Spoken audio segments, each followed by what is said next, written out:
Muy buenas tardes, bienvenidos al Mundo Ahora de France 24. Yo soy Elena Lozano y todo lo que verá a continuación es noticia. Iniciamos. En Honduras se reanuda el conteo de votos y el candidato centrista Salvador Nasrallah toma ventaja en las elecciones presidenciales celebradas el domingo. La diferencia con el conservador Nasri Asfura sigue siendo mínima. A esta hora el Consejo Nacional Electoral de Honduras actualiza el conteo de votos. Tenemos reporte. Juan Orlando Hernández fue liberado. El expresidente de Honduras, condenado en Estados Unidos a 45 años de prisión por delitos de narcotráfico y armas, recibió el perdón total del presidente Donald Trump. Su excarcelación ocurre en medio de la incertidumbre por los resultados de las elecciones presidenciales. Continúa el encuentro en el Kremlin entre el presidente ruso Vladimir Putin y el enviado especial de Estados Unidos Steve Witkoff. También participa el yerno de Donald Trump, Jared Kushner, en las pláticas para buscar un posible camino para terminar la guerra en Ucrania.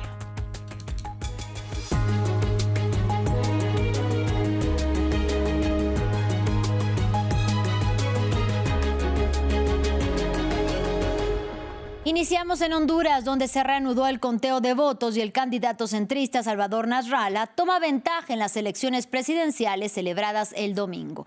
La diferencia con el conservador Nasri Asfura sigue siendo mínima, lo que aumenta la incertidumbre en una segunda jornada postelectoral que está marcada por acusaciones del presidente de Estados Unidos, Donald Trump. El republicano afirma que en el país centroamericano se está tratando de cambiar el resultado de los comicios y amenazó con represalias. A esta hora el Consejo Nacional Electoral de Honduras continúa actualizando el conteo de votos. Y vamos a Tegucigalpa con nuestra corresponsal Kenia Torres. Kenia, muy buena tarde. Cuéntanos cuáles son los resultados más recientes del conteo que se actualiza minuto a minuto en la página del CNE.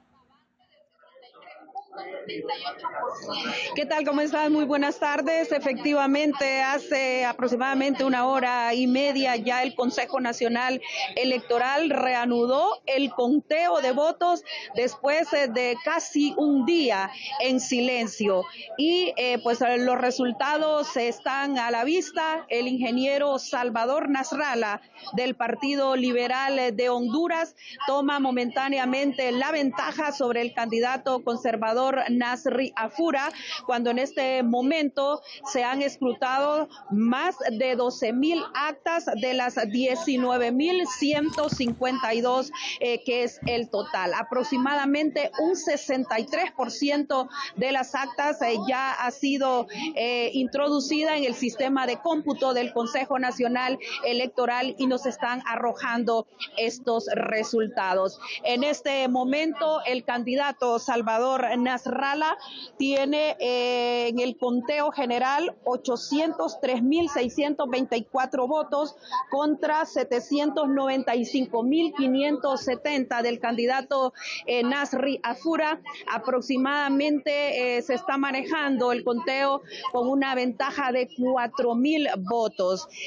Si hacemos la comparación del último cómputo, la ventaja de Nasri Afura del Partido Nacional sobre Salvador Nasrallah era apenas de 515 votos y pues ya con una mayor cantidad de actas en el sistema es Salvador Nasrallah quien momentáneamente toma la ventaja. Decirte que a raíz de que se han resuelto varios problemas técnicos de la compañía encargada del área de cómputo, se habilitó esta sala con múltiples monitores en los que la prensa, los observadores internacionales, incluso los representantes de los partidos políticos pueden ver los resultados.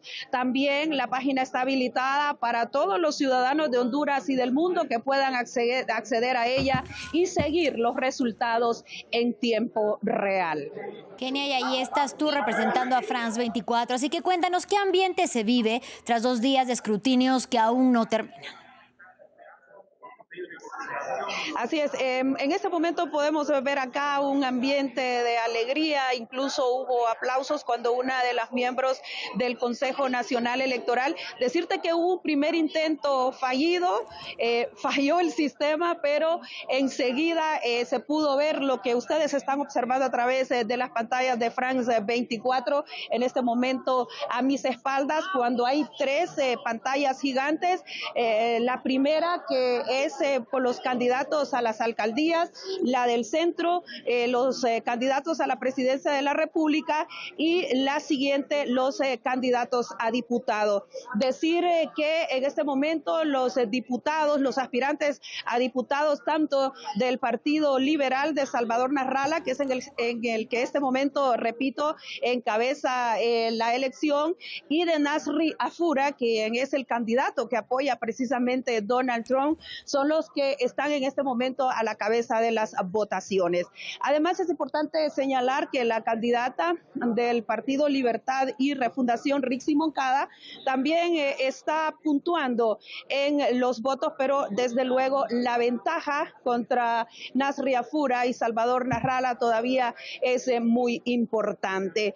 Se puede decir a estas alturas, aunque anoche ella en una comparecencia no lo ha reconocido, que es pues la gran perdedora en esta contienda electoral. Así que un gran ambiente, por supuesto en las afueras también de este centro de cómputo hay mucha gente que estaba esperando este momento y sobre todo el hecho de que pueden seguir en tiempo real cómo se está moviendo estos resultados. Aquí vamos a estar atentas, por supuesto, a cualquier cambio, a cualquier movimiento.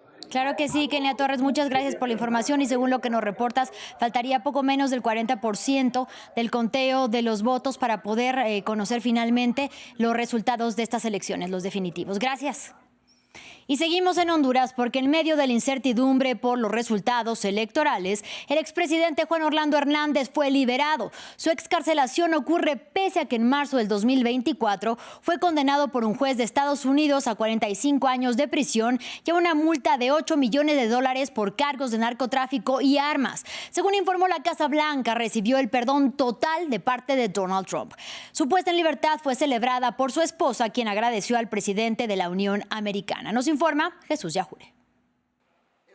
Un expresidente condenado, indultado y liberado. El hondureño Juan Orlando Hernández, condenado a 45 años en Estados Unidos por narcotráfico, es puesto en libertad, tras recibir un controversial indulto por parte del presidente Donald Trump, que llega en medio de su declarada guerra contra el narcotráfico y ante un resultado electoral aún en vilo en Honduras. El expresidente hondureño, extraditado en 2022 y condenado en marzo de 2024 por cargos de conspiración, narcotráfico y corrupción, fue excarcelado este martes, días después de las elecciones presidenciales en las que Trump respaldó al candidato Nasri Afura del conservador Partido Nacional del que Hernández fue presidente. Su esposa agradeció al republicano por la medida.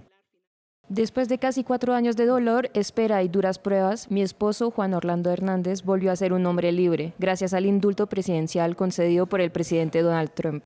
Para los fiscales, el caso contra Hernández fue un hito, al procesar a un ex jefe de Estado por facilitar el envío de 400 toneladas de cocaína a Estados Unidos, aceptar sobornos del capo mexicano Joaquín El Chapo Guzmán y proteger a los carteles con el ejército, policía y sistema judicial. Su hermano y excongresista Tony Hernández fue condenado a cadena perpetua por narcotráfico. Trump ha dicho que los carteles son una de las más graves amenazas para Estados Unidos. El viernes afirmó sin pruebas que Hernández fue víctima de persecución política.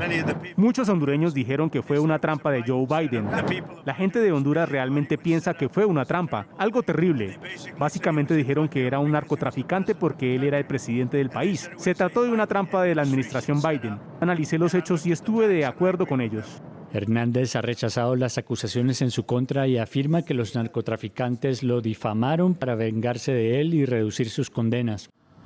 En Estados Unidos, el secretario de Guerra Pete Hegseth aseguró no haber visto a ningún sobreviviente en la supuesta narcolancha que fue atacada con 2 bombardeos en el mar Caribe, el segundo para presuntamente matar a los sobrevivientes de un primer ataque. Pese a la polémica desatada por el acto que constituiría un crimen de guerra, Hegseth se jactó al decir que Estados Unidos apenas ha comenzado con los ataques en el Caribe y el Pacífico contra las embarcaciones que sin pruebas asegura que trasladan drogas y que son tripuladas por presuntos narcotraficantes. Las declaraciones del jefe del Pentágono tienen lugar tras una reunión del mandatario Donald Trump con su Consejo de Seguridad. Escuchemos. No vi personalmente a ningún superviviente, pero me mantengo firme porque aquello estaba en llamas, explotó en llamas con humo. No se puede ver nada, hay imágenes digitales, esto se llama niebla de guerra. Esto es lo que usted y la prensa no entienden. Como el presidente Trump siempre nos respalda, siempre hemos respaldado a nuestros comandantes, quienes toman decisiones en situaciones difíciles. Y en este caso, en todos estos ataques, ellos toman decisiones con criterio y se aseguran de defender al pueblo estadounidense. Han hecho lo correcto, seguiremos haciéndolo y nosotros los respaldamos, señor presidente.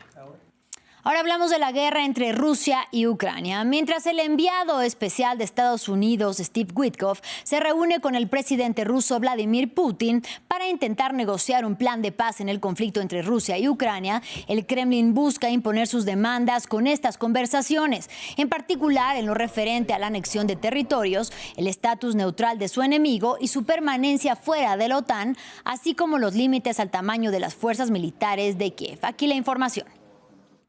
¿Qué exigencias pondrá Vladimir Putin sobre la mesa en su reunión con Steve Witkoff? En el frente, Rusia se enfrenta a una posición de fuerza, con un avance significativo. Ayer reivindicó la toma de Pokrovsk, una ciudad clave para el ejército ucraniano. Kiev afirma que los combates continúan en la ciudad. En un mes, los rusos han conquistado 701 kilómetros cuadrados de territorio ucraniano. Se trata de una de las conquistas más importantes en más de 3 años de guerra. La semana pasada, Vladimir Putin afirmó una de sus condiciones para alcanzar la paz.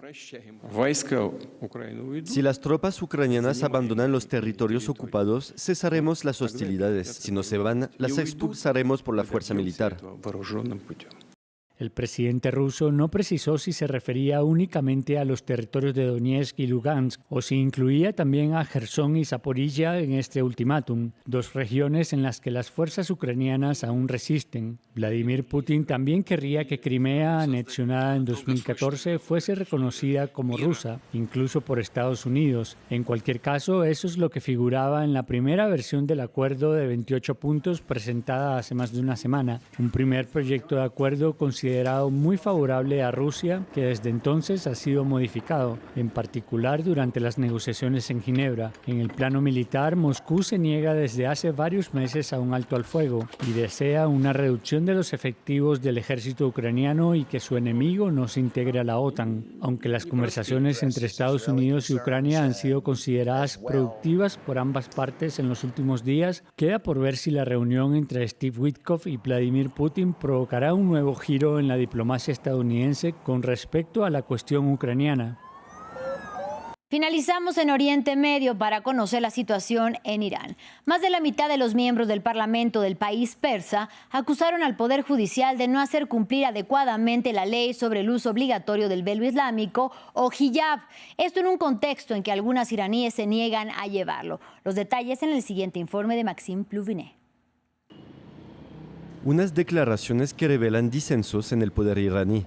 El jefe del Parlamento criticó al Poder Judicial por no imponer el velo islámico a las mujeres. Denunció un asunto político, siendo respaldado por más de la mitad de los diputados. La cuestión de la promulgación de la ley sobre el hijab, tal como se está llevando a cabo actualmente, indica que se trata de un asunto político, que no tiene nada que ver con el principio del hijab. 155 de los 290 parlamentarios apoyaron una carta hablando de negligencia frente a la desnudez, término usado para la vestimenta considerada inapropiada. Desde la Revolución Islámica de 1979, todas las mujeres en Irán deben cubrirse el cabello en público y vestir ropa modesta. Sin embargo, en las grandes ciudades como Teherán, muchas mujeres ahora salen sin velo. En 2022, las protestas tras la muerte de Mahsa Jina Amini, a manos de la policía de la moral, detenida acusada de no portar adecuadamente el hijab, marcaron un punto de quiebre. Desde que asumió el poder en julio de 2024, el presidente Masoud Pezeshkian, considerado moderado, buscó mantener el equilibrio y frenó medidas más estrictas sobre el velo, buscando evitar otro estallido social. Creo que al imponer leyes más estrictas podría haber una guerra en la sociedad que no sería capaz de contener. Una ley aprobada por el Parlamento endurecería las penas contra las mujeres que no usen o lleven mal el velo. Sin embargo, Pezeshkian se negó a promulgarla, pero la franja conservadora insiste. Hasta aquí llegamos al final de este espacio informativo. Gracias por su compañía y hasta la próxima.